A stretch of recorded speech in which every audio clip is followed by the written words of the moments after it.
Patrice, qu'est-ce que vous allez nous annoncer? Une petite exclue du Parisien, Michel Sardou arrête de chanter. Je suis tombé des nues ce matin. C'est une demande ou c'est une... C'est un scoop du Parisien.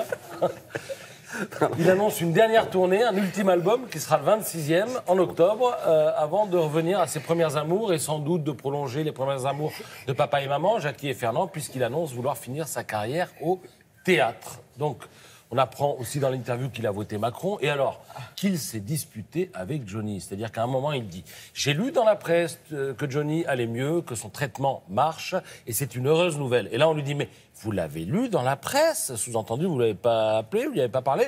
Il dit « Oui, ça fait longtemps qu'on ne se parle plus avec Johnny. » Pour une connerie en plus. Je le cite, alors laquelle, on n'en sait rien. Je regrette qu'il n'ait pas été relancé sur le sujet. Peut-être Alex a-t-il un secret? Non, mais je vois que c'est une photo où il est souriant, ça fait plaisir. Voilà. Voilà, nous allons passer donc au deuxième sujet. Le magazine Serengo nous propose un reportage qui va mettre l'alarme à certains. Si je vous dis Simca, Traction, Dauphine, Panhard, si je vous dis National 7. Ah bah oui. Bon, alors c'est sûr que ça va rappeler des souvenirs de vacances dans des voitures surchauffées où il n'y avait pas de ceinture de sécurité, en tout cas à l'arrière, où il y avait une galerie sur le toit et des tendeurs pour tenir les malles et les valises.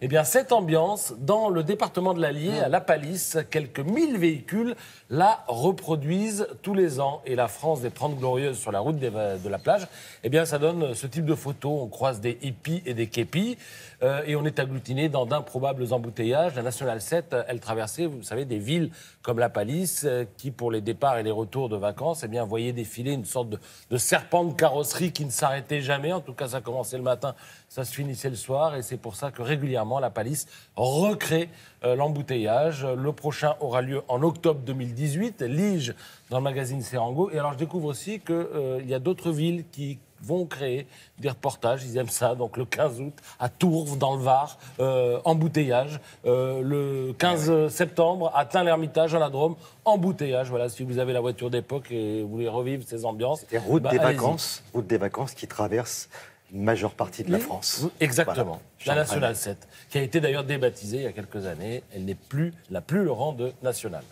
Alors là, on vient de parler de la France des 60s. C'était la France des mannequins de Courrèges, la France de la première friteuse électrique en haut à droite. Et en ce temps-là, la une de Marie-Claire ressemblait à ce que vous voyez un petit peu en haut à gauche. Une femme avec un maître. Eh bien, 50 ans plus tard, Marie-Claire Maison ressemble à ça. Le journal fête son demi-siècle et on lui souhaite 50 belles années supplémentaires. Au moins, bon anniversaire à Marie-Claire Maison. Et alors, je vous conseille, si on a le temps, un petit papier dans le Parisien ce matin. Avec, on embarque avec Laurent, chauffeur de Star à Cannes. Et alors, vous savez qu'il explique que les stars, en approchant les marches, ont toute la pression. Bien sûr. Et alors, il y en a qui se mettent à fumer, comme Brad Pitt, Matt Damon.